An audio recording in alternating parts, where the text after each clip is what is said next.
Hello everyone, welcome back to the channel. I'm Martin and today we're looking at episode 4 of Firefly, season 1, the only season. Sad face. Okay, the last episode we had a kind of monster of the week kind of episode. We had the crew discovering a derelict ship. They investigated, they found a man who had been exposed to some unspeakable horrors that warped his mind, and he slowly sort of became one of the Reavers. At least that's how it seemed to be. They also came up against some Alliance people who they saved, so they let them go on their merry way. It was a very single episodic kind of episode. It was just clearly made at a point in time where, you know, we're going to have a full season, so we can have these kind of just one-off episodes that are just this one-off thing, but sadly that isn't the case. But I enjoyed it nevertheless. It was a good little look into sort of how the Reavers were working in terms of what their ideas were for the TV show.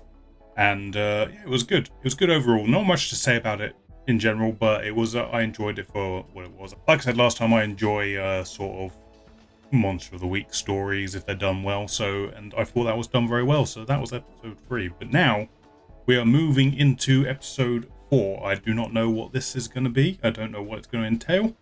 I don't know. I'm just looking forward to continue the journey and see what happens, really. So, without further ado, let's jump into episode 4 of Firefly. Another episode, another bar. We need more rations. Hey.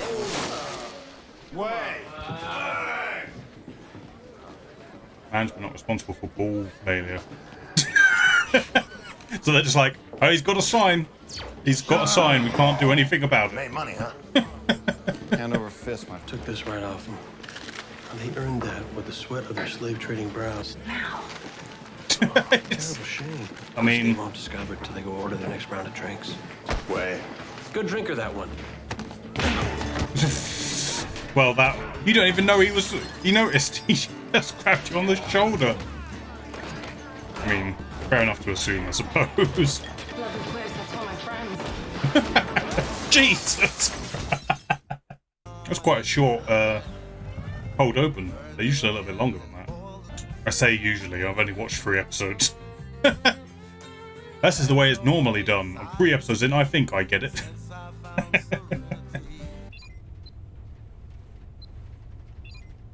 Or is this like her version of Tinder? Who she accepts as a client? I understand. There's a certain offer I'm still waiting to hear about. Yes, I imagine there is. I'm delighted to say I'll be there. Afternoon. She's got some shit going on. This is going to be an hour episode. He has engaged me for several days. Days? Boy must have stamina. He does. Well. Just to rub that salt over you, Mel, you know.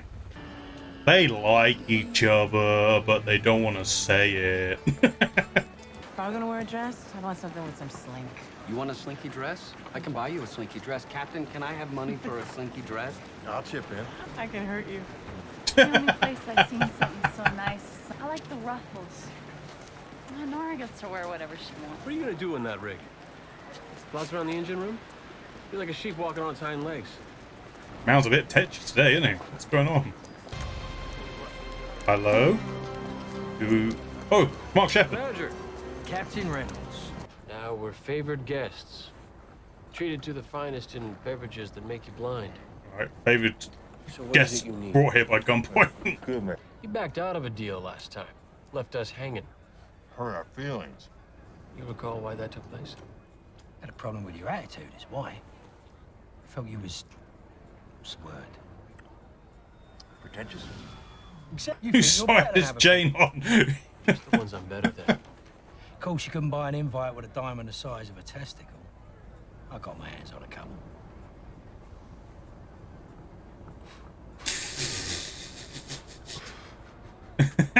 Invites. You want this meeting or not?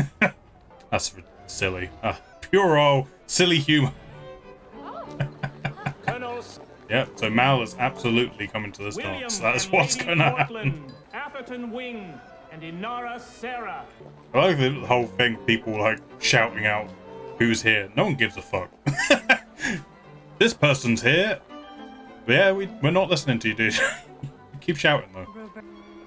I find I admire you more and more. This guy's a bit of a sleaze. I'm getting that vibe. I don't know why. But she's got the dress she always wanted. Oh god, man. Man looks so uncomfortable. She's loving it. Well, let's see where this goes. Wait, she got announced and they're not even at the announcer yet. These girls have the most beautiful dresses. And so do I. How about that? Yeah, we'll just be careful. We should badger at a good money to buy. Is that him? That's the buffet table. Well, how can we be sure? Unless we question it. Can't do it. Everyone. And when you brush She didn't harm much. We'll have a few mystery meals. What set her off? Everything's so fancy, and there's some kind of hot cheese over there. It's not as good as last year. Oh, really? What did they have last year? Standards. Why is everyone being so mean to her? Who made... She's not very good. She made you a dress that looks like you bought it in a store. Oh. I didn't know. Why, Banning Miller, what a vision you are in your fine dress. You must have taken a dozen slaves a dozen days to get you. I hate all these people. I hate them all. Of course, your daddy tells me it takes the space of a schoolboy's wink to get you out of it again. Well done, sir. Hopefully he's not a creep. Forgive my rudeness. Whom do you represent? Represent isn't exactly the... Don't waste my time. Fella called Badger. I know him. Yeah? And I think he's a psychotic lowlife. Yeah. And I think calling him that is an insult to the psychotic low. Captain, this is Atherton Wing. Atherton, Captain Mal Reynolds. Pleased to meet you. Ah, Nara. Didn't realize you were going to this party. Pleased to meet you. And I can see why. Anara has spoken of you to me. She made a point of your generosity. Given that, I'm sure you won't mind if I ask Anara the favor of a dance. Testing him. You're a brave man. I know it's mine. This dance, I think. Don't like him either. Sleazy McGee over there. These people like me and I like them. I like Atherton too, by the way. Well, sure. What's not to like? I don't know how... Nora seems like a smart person. How is she not picking up He likes on me, whether you see it or not. his weirdness? Of course. I'm not saying the 804 is hard to repair. It just Oh ain't my working. god. It's a fine machine. You just keep it tuned. I'm sure the extenders ain't braced. By the way, the 8010's the same machine. They just changed the plating. Hope no one noticed. Oh, that's amazing. Alien element here. She don't belong to nobody. Money changed hands, which makes her mine tonight. No matter how you dress her up, she's still... He deserved it. He deserved it. I accept. That's great. What? There has been a challenge. The duel will be met tomorrow morning at Cadry Pond. Oh, why wait? Where's that guard? He collected a whole mess of pistols. If you require it, any gentleman here can give you use of a sword. Use of a sword? That delivery was great. Now, you taking on this job, being my second, does this mean we're in business? It means you're in mortal danger. But you mussed up Atherton's face, and that has endeared you to me somewhat. You might even give him a fight. One way or the other.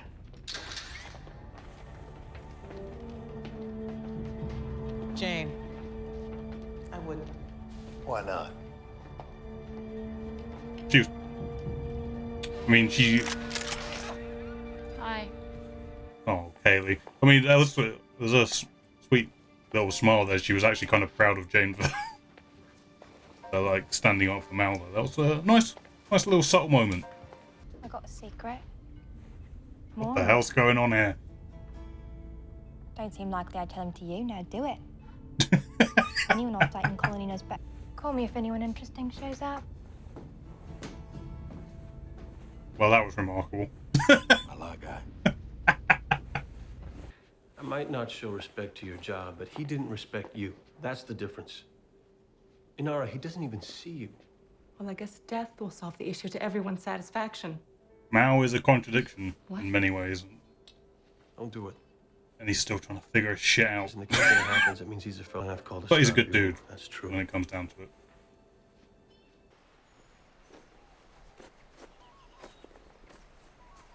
Someone let the fog machine go today, didn't they? Ooh, Mao. Don't assume you're better than him. That's going to be the mistake. What's he doing? Don't fall for that. Yeah, that's... Oh, that was cheap move. Cheap. But Mao's usually good when he's under pressure, so hopefully the stabbing on the side will work to his favor. I'll stay here. Exclusive to you. Just let him live. Boom. Oof. Oof. Mercy is the mark of a great man.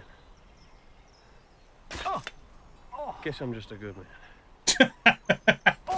He deserves to be humiliated. Let's be real. You'll have to rely on your winning personality to get women. Yeah, that's really...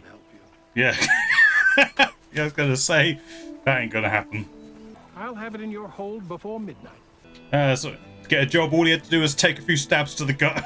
Mighty fine shindig. Are you in pain? Absolutely. I got stabbed, you know, right here. I saw. I am grateful, you know, for the ill-conceived and high-handed attempt to defend my honor, although I didn't want you to. I wasn't gonna stay, you know. Oh, someone needs to keep Kaylee out of trouble. And all my things are here. Two solid reasons. I think Why would keeping I an eye on lose Mal serenity? might be the more important thing, because he needs someone to help him. It's cows! They got cows, and they weren't mooing a minute ago. Alright guys, that was the reaction to episode 4 of Firefly. If you liked it, please hit the thumbs up button. Maybe consider subscribing. But now we're going to get into the discussion of the episode. So I felt like this one was more of a slower burn kind of an episode. It was much more about defending honor, which I feel like is an undercurrent theme in the whole show thus far, really. This whole idea of defending your own honor and your own beliefs and that kind of thing. I feel like that's like a sort of a through line that's sort of been going through, but this is the first time that it sort of had an overt story built around like literal representation of fighting for someone's honor. But it was good. There was lots of good moments throughout the episode. Like Kaylee was great in this episode. She was funny, endearing, and it was great to see her. Like I was really worried. Like I suppose the episode makes you want to be when she walks in and people were like treating her like shit, and that is instantly diffused, like instantly resolved, and then she's like the most popular person there. And thankfully they weren't a bunch of creepos. They were just wanted to talk about engines and shit, which was a delightful little moment. Also, there was a great little moment that it was in the reaction, if it's in there, that moment when Jane pulls a gun on Mark Sheppard, and there was like a nice little smile of subtle. It was a nice subtle moment where there was like, hey, that's a well done to you. Not the right move for right now, but I'm proud of you for wanting to step up and look after the captain and all that. That was a really nice little moment that I enjoyed.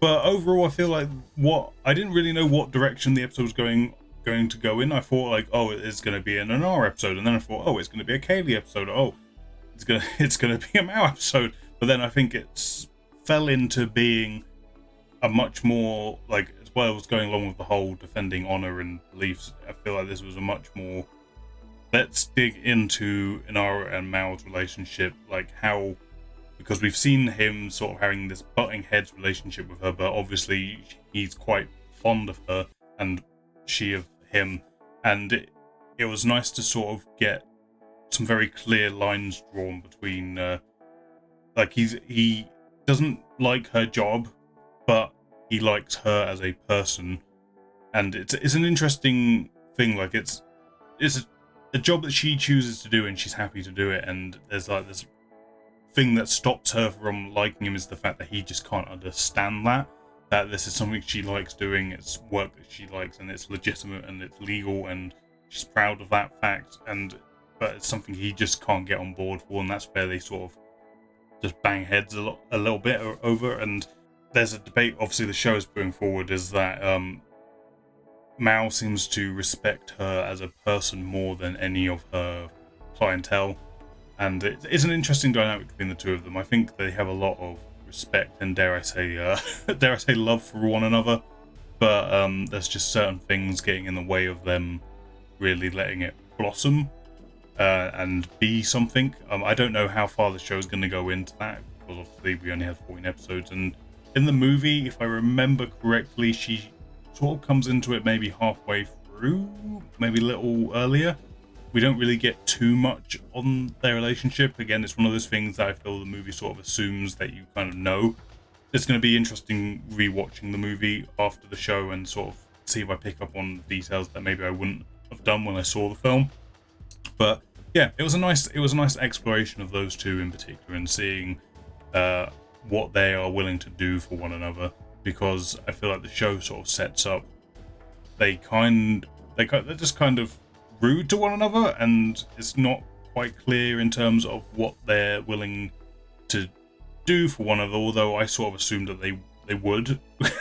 But I don't know, that's just my TV brain kicking in. I'm saying, well, of course they like each other, because duh.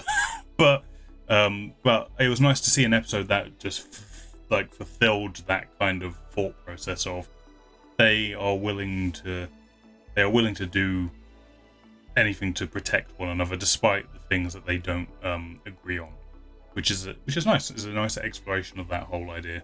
Although I feel like the episode maybe slightly treated Inara as kind of wrong here. Like forever since the moment that dude showed up on that video call, I was like, I don't like this guy. I feel like Inara's smart enough to know that this guy's bad news, and yet for some reason she's kind of going along with it. I suppose the idea is that she is just tempted by this idea of having a home and being able to settle down in this kind of world that she seems like she likes. Like, she seems to enjoy certainly elements of it, but there are parts of it, I suppose it's like any walk of life really, there's good and bad of it, and she would like the idea of being able to settle down into a world and call it a home. But I do just feel like she was smart enough to realize that the guy offering it to her was just a fucking scumbag. And like the first half of the episode, it felt like she was just falling for it because she likes this fancy life, and I just feel like the character is smarter than that. So I don't know if that gelled with me in the way it was supposed to, or if this episode was actively sort of trying to say that she is smart enough to. I suppose at the end of the episode she walks away from it, and that's the episode saying she is smart enough to realize it. But I feel like she should have known earlier, is the point I'm trying to get to in this long-winded kind of rant about this one particular element of the episode. But whatever. But no, overall it was good. It was nice to have a episode that was more of a, like I say, more of a slower burn compared to the previous 3 episodes, which were pretty like action heavy, keep the pace rolling. I mean, obviously they're only short episodes, but I felt like this one sort of took its time a little bit more to allow things to just naturally occur, as it were, and it was nice. It was nice change of pace, quite literally. Another obviously standout moment was River's little taking on Badger's Mark Sheppard's accent, and then ending with Badger saying "I like her." It was a nice little moment, and it's very random, and I suppose it was just a way to sort of act as a way for those two characters to be introduced to one another. Maybe they had grand plans for it. Maybe it's going to come back up in the show at some point. I don't know. But, I mean, we're 4 episodes in out of 14, so I don't know. I don't know what the plans were. But it was a thing. Maybe it gets brought back up again. I don't know. We'll see. I suppose we'll see on that. No spoilers down below, please. But yeah, but it was a nice moment. It was a fun little performance there from the actress playing River. It was a good little moment. Overall, I think this episode is probably not my favorite one, but I like what it is. Like, it's a good episode. It's probably, like I say, it's not my favorite, but I still very much enjoyed it, especially the stuff with Kaylee. That was all really nice, and it was nice to see Mal kind of out of his element a little bit with the sword fighting, because he's been like good or great at everything he's done thus far that we've seen, really, if a little bit like getting into trouble if you count that. But it was nice to see him sort of be on the back foot a little bit in this one and have to learn a skill quick, and then ultimately using his own tactics to kind of win if they were a little sly. But frankly, because the guy was such a fucking scumbag, I didn't care. I didn't care if he took the moment of opportunity to punch him in the face. But yeah, it was good. It was a good little way of sort of showing the audience that Mal may be good at everything, but he's not immortal. He can be hurt, all that kind of stuff. So I enjoyed that part of it as well. So yeah, solid, good episode of Firefly, episode 4. Thank you for watching this video, guys. I hope you enjoyed it. If you did, please hit the thumbs up button. Maybe consider subscribing so you don't miss any future videos. And please do leave a comment down below. Let me know what you think of this particular episode. Please don't do any spoilers. But yeah, I'd like to know what people thought about this episode when they saw it. Other than that, thank you for watching. As I say, hope you enjoyed, and I will catch you on the next one.